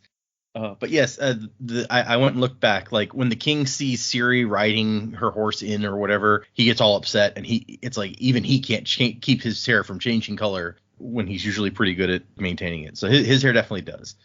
Yeah. Okay. So we're looking at a family that they legitimately have a claim to the throne. I wonder who else is going to show up somewhere who might have, like, I'm just curious about the comment of this will prompt questions or whatever Brandon said. It's like, who else are we going to see who will have that ability to change their color? Is it specifically the Idrian throne? Has someone else in Hallandren got a claim to the throne? Does it know in the future if you're going to be king or queen, or does it wait until you're promoted to that position? Yeah, very curious now. I do almost feel bad now about telling you guys about Claude, because I love this theory that like Lightsong was really our steal, and that could have gone on for a long time. It could have, but I'm kind of glad that it didn't, because I would have been annoyed later. I really don't have much this week. Like I said, I think my big prediction came out last week, and maybe I just burnt myself out a bit. But yeah, I'm not really sure. Best I could really do this week is like Grable. I feel like we might see him again making a play for potentially making a play for Vivenna or possibly for Denth, and then he'll just be one of those villains who's like, oh, you're here purely to show like what we can do, and then he himself will die, maybe to really demonstrate Denth's strength. Like he brings a whole force in and Denth just slaughters them all as one. It's like, yeah, no, nothing can stand in my way. And then you get the sense that, oh shit, Denth really is dangerous. So I could see Grable playing that, because I feel like, yeah, with these little like characters, there's not quite villains, but they're sort of antagonists. It's like Brandon has a habit of either they show up one more time to demonstrate something for the plot, or they're just never seen again. So yeah, I figure that'll be Grable. Beyond that, I really don't have anything. This is like this chapter. I'm just like, all right, let's just see how this plays out. I couldn't come up with anything more. Yeah, it's understandable. We've gotten some some little interesting, like I said, avenues opening up in these chapters, but there's not. It's hard to pick out. Yeah, it's like, we see Lightsong pick up this wanting to be a detective thing, but we didn't really get any more information than we already had about the break-in in the process because we were there for it. So yeah, I get it. Let's just run with this theory that Tongfa will just come back with more and more ludicrous pets. Like the final climactic fight is interrupted by Tongfa and his new attack toucan. Go, leopard, get him. Yeah, a jaguar. That's what it was. Yeah. Okay, fair enough. Let's take a look at. We have some new emails that I was first actually for next time. We're gonna read 3 chapters. So it's 24, 25, and 26 for those following along. And now we have 2 new emails that I wanted to touch. The first one is from Krista, and Krista says, "Hi, thought I'd give you a question unrelated to the Cosmere. Since I've been on a recent horror film binge, what is your favorite horror film / film in general? And then P.S. Warbreaker is a fun read, and I hope you'll enjoy it. Lightsong is probably my personal favorite from the book." And that's the end of her email, so I figured I just covered it all. So favorite horror film or film? Oh, man. I have to think about this one. Yeah, I'm not big- really a horror person. Yeah, I'm also not a big horror film guy, and I definitely couldn't pick one film that is my favorite. So maybe I'll just go with the most recent horror film I watched. I most recently watched Evil Dead 2. And I like Evil Dead 2. Evil Dead 1 is old, but not bad. But Army of Darkness is definitely my favorite in the trilogy. It's more, I feel like it's more fantasy than horror. It's closer to fantasy than horror. That's probably why I like it more. Yeah. But yeah, I like Army of Darkness. It's fun. Jamie, you were saying you're also not a horror person? Yeah, I don't know. I just like thriller any day of the week. Horror, nah. It just gets a bit much for me, unfortunately. Favorite film is also a pretty difficult one, but my one that I always come back to and I still get emotional is Apollo 13. I love that film, and I think it's just such an amazing story of overcoming like everything that's going against you to, come together and bring people home safely. And I just thought it was an amazing film. The book by Jim Lovell as well, also an incredible read. Yeah, beautifully done. I still cry every time they make it back safe. It's terrible. That Apollo 13, good movie. I was gonna say wouldn't be at my top, but I could totally see why it would be one of some people's favorites. It's funny you say that because there's some movies that it's like will get me every time that same way. And you look at like Up in the first 5 minutes, and it's just like I can't even watch that because of that. But you said that Apollo 13 does that to you, and I wouldn't even call it one of my favorite movies, but one where the ending gets me every time in that same way is Armageddon, where Bruce Willis is like having the call with his daughter, and I'm just like, oh my god, it like gets me every time. But I'm also not a horror person. I don't like horror movies. Yeah. A movie that does get me like that every time, even after the crappier sequels, was Force Awakens. At the end when she holds the lightsaber out to Luke, that got me every time for a while. I'd be like, oh my god. Yeah, then he just throws it over his shoulder, so it's like whatever. Yeah, I try to like delete that from my brain. But on the topic of horror movies, actually, at the beginning of my cruise, we started in Seattle, and we got to Seattle a day early, so I was going to see a couple of the sites. Our hotel's right next to the Space Needle, which was nice, but it was also right next to the Museum of Popular Culture, or MoPop, as it was called, and they have lots of props from movies and TV shows, and they have a whole sci-fi section with lots of cool sci-fi stuff, like all of these interesting props from Terminator, Ghostbusters, Stargate, Star Trek, all sorts of amazing stuff. They also had a fantasy section with props from Harry Potter, Lord of the Rings. For some reason, Batman Forever props were in the fantasy section. I'm not sure why that would have been, but they had an entire horror section. And for the most part, like I said, not really interested in horror. So I was looking through the pictures I took to be like, what was in the horror section that I was actually like, this is interesting enough. I like this enough that I would take a picture. So it was like the axe from The Shining was there. They had the alien outfit from Alien. And I'm not a huge fan of Alien, but I do love Aliens, which is it's like more of an action movie than horror, really. But it's like sci-fi action. Yeah, that's a good movie. I like Aliens a lot. They had Blade's outfit and sword from Blade, And I don't even know if you'd call the first Blade a horror movie. I feel like Blade 2 is more of a horror movie, and I like Blade 2 a lot. So that might be my favorite. They're both sort of horror action. Yeah. But yeah, horror is just sort of a broad True. like genre in general, because I mean, yeah, like the original Alien is a sci-fi horror, so is the original Terminator, and I love those movies. I'm not really a fan of slashers. I can appreciate what they do, but I'm just like, yeah, not really. Yeah. The original Halloween was fantastic, but the rest of them are just kind of just like, let's just find new and interesting ways to fuck people up, which I'm not going to criticize. If that's what you enjoy watching, go for it. Last couple of years, I've especially been on a binge of like animal attack movies, which some of those could be classed as horror. Some of them are more thriller, like the original Jaws. Some people call that horror, some people call it thriller. Sure. So it just depends on where you draw the line. Yeah. I don't know if I can really pick, honestly. For the only one in my head I can think of, which I'd say this is my favorite horror movie, which is undisputably a horror movie, is probably It with in 2017. Oh, the new. Okay. Oh, you like that one? Not the TV special, but the movie. I haven't actually seen the Tim Curry one, honestly. It's weird because the Tim Curry miniseries, it was split into two halves, and Tim Curry was It in the first half, but he wasn't It in the second half, so it kind of like really throws you. Yeah, okay. Weird. Yeah, but yeah, like I love watching the animal thrillers like Blackwater. We watched Crawl the other night with the alligators. That was fun. Yeah, no, I love those sorts of things. I saw Razorback recently, which is like Australian outback giant killer pig movie from the 80s. When you said Razorback, I assumed that was what Razorback was referring to. I didn't realize that anyone had made a movie about that. Yeah. A lot of fun. I would recommend.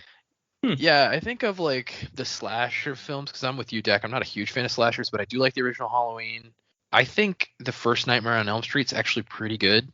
Yeah. The first Friday the 13th is not good, but it is interesting in as far as how they made it. They did a lot of like new things in horror for that film, which I thought was interesting.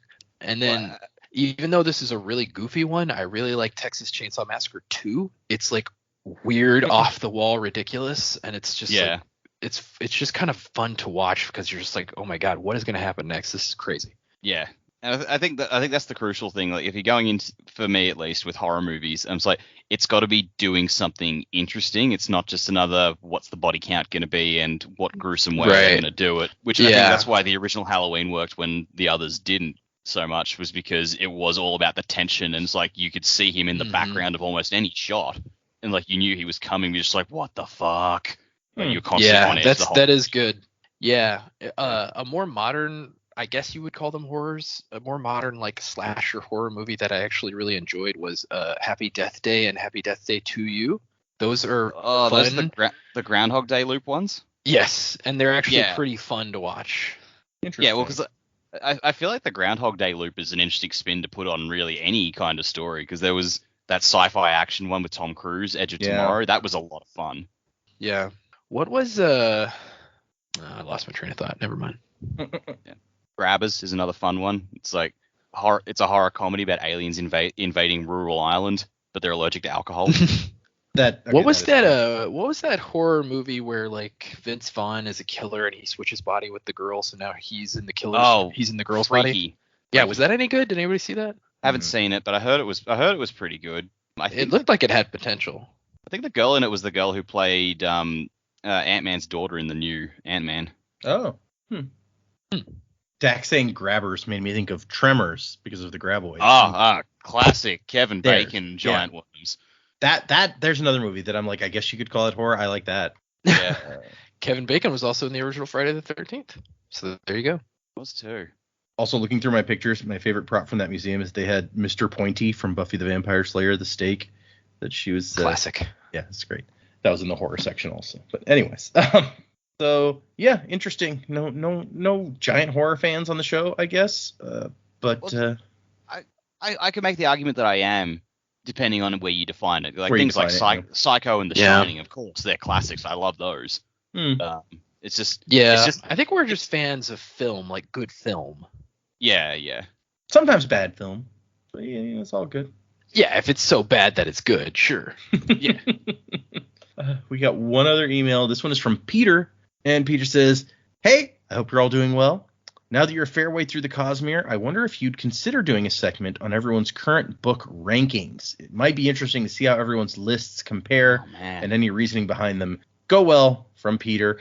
Before we get into that, we have talked about that a little bit before, and I feel like everyone was kind of like, I don't know that I'm comfortable like ranking. Like it's like it was a whole thing that we kind of touched on. So I don't know how much you guys would be interested. I mean, I know I of what we've read so far, I definitely still have my favorite like thing we've read so far. But yeah, as far as ranking them all, I don't feel like I could properly do it until we read everything. And so that's not something that I feel comfortable like doing. But I think the thing I've liked the most that we've read so far is still Six to the Dusk. I would agree. I don't know if I ever told you guys, but he released like the first part of a sequel to that. What? Yeah, like Ooh. I mean, it's something we wouldn't be able to read for a while, and by then I'm hoping the actual sequel will have been written. But it was like the first chapter or something of a sequel to that story. Very cool. Very cool. What about you, Jamie? I actually still really like The Lost Metal. I'm a big one for watching everything come together, and so it's hard to sit there and go, oh, I like this book better than this book, because I sort of see it all as the one story anyway. Like it's a little bit difficult to do. Obviously, Mistborn, we've covered Mistborn, so it is a complete picture, so it's a bit more satisfying.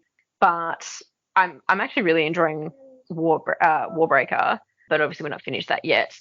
I also really liked, we did the short story, oh my God, what was it called? The one where like they were in, basically their brains were in jars, and a Perfect State. Oh yeah, Perfect State, yeah. I really enjoyed Perfect State as well. I feel like that could have gone like a lot further on that premise and still been really interesting. I kind of forgot about that one. I since it's not like part of the Cosmere stuff that we're primarily doing, it kind of slipped my mind. But yeah, that's a really good one too. I think it's also just difficult to say, rank it. Well, all right, we've read 8 books so far, of which, like Jamie said, 7 of them were part of one series. It's true, yeah. Like, Elantris is the only outlier at this point until we finish Warbreaker. So it's just kind of, let's rank all these things from one series, and then we've got this one over here. Where do we slot that in? I'm just like, that just seems like the odds are stacked against it a bit. Well, and even when we talked about just the Mistborn books, it was like you can pick out your favorite and your least favorite, but like trying to rank them in a list, it was like, do we really want to get into that? Yeah. Well, I'll tell you, Well of Ascension is last, so. Yeah. See, I actually have been thinking about it. I think if there's the full-length novel we read that I've enjoyed the least, it actually probably was Shadows of Self, looking back. Really? Interesting. I like Shadows of Self. Yeah, I remember just getting to the end of that one. I'm thinking, it's like, I'm just depressed now. Well, yeah. Yeah, it definitely ends on like a down note, but no, I still liked it. Yeah, I mean, it's not a bad book, and I do intend to reread the series over again, and you obviously can't skip it, and I wouldn't even if you could. But I'm just like, by the end of it, I'm just like, this book was just mean. Yeah. Well, Ascension is kind of the same way. It also ends very down. So it does, but there was enough awesome stuff happening in that book. It's like, it was fewer and far between than I think any of us really would have liked. But there was quite a lot of stuff in there which I did enjoy. I still have fond memories of the Headbutt of Doom. I knew that's what you were going to say. I was like, heads exploding. That's going to be a top of the list. Headbutt of Doom, sure. Strathventure's death, yeah. Zane, cool. And, like the Vin outrunning the horses at the start. The horses like, yo, what the fuck? Like stuff like that was still fun. It's like, this is what I do. Yeah. I just don't think there was as much of that in Shadows of Self. And by the end of it, I'm just like, I feel just a bit exhausted by this book, I think, at the end. It was just, I don't know. I'm sort of repeating myself now. Yes. To me, Well of Ascension, the reason it falls so short for me was just because it was like the Pirates 2 of books. It's like she releases this thing at the end, and then that's the end of the book. It's like, okay. Release the Kraken. Yeah. Yeah. And like, if I had been a reader at the time of Brandon Sanderson, like when the book first came out, I would have been like, what the fuck? What? Now I'm gonna have to wait for another book to come out? Like, this is bullshit. Fortunately, in that case, I think it was only a year before the. Hold on, how long was between those? Now I'm gonna look. Yeah. I almost searched for Way of Kings. That's not right. Well of Ascension. I took the kids to see Ruby Gilman Teenage Kraken yesterday. So. Any good? It's extremely predictable, and it's like a story that you've seen a bunch, but it was fun enough. Okay. I mean, yeah. There So was something Roger Ebert used to always say about movies, which I try and apply to any movie. It's like, it's not what the movie's about, it's how it's about it. So it's like, yeah, I've seen this story a million times, but if they do it well this time, that doesn't make it bad. yeah.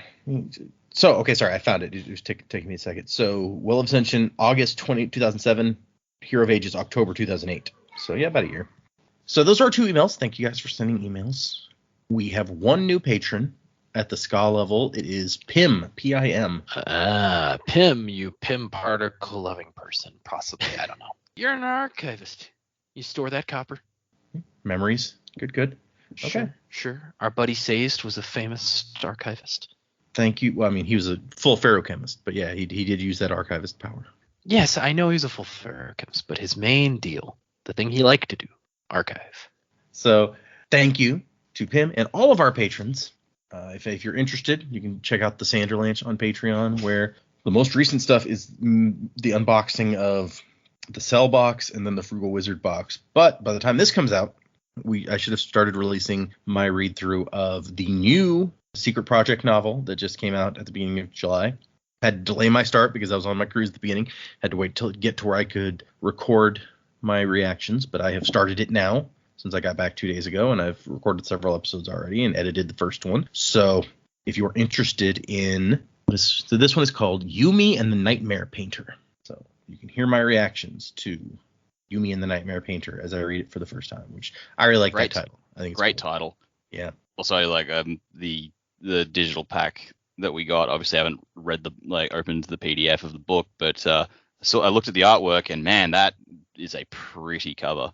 I don't know that I like it as much as Tress, but I agree that it looks very cool. I think the color scheme is fantastic. Yeah, 100% agree. So yep, that's the kind of stuff happening on our Patreon. If you're interested, if you want to send us an email, the address is thesanderlanche@gmail.com. Find us on Twitter and Facebook, Instagram, places like that, all around the interwebs. Music by Miracle of Sound, put that out there. Like I said, 3 chapters for next time, 24, 25, and 26. So for those of you reading along, thanks for listening. If you want to join the Discord, you can find it on the link on our website. There's another thing. We appreciate everybody, all of our the emailers, the patrons, the people chatting on the Discord about crazy, insane things. You're all awesome. 3 chapters for next time, and wasing to the time of next. Colo? Still haven't come up with something from this book to add to that. We're going to have to do that at some point. Colors? Maybe colors. Yeah, I don't know where in there it would fit. You know what I hate about being a mercenary? Know what I hate about Wasing being to the a time of mercenary? next. Mercenaries? No.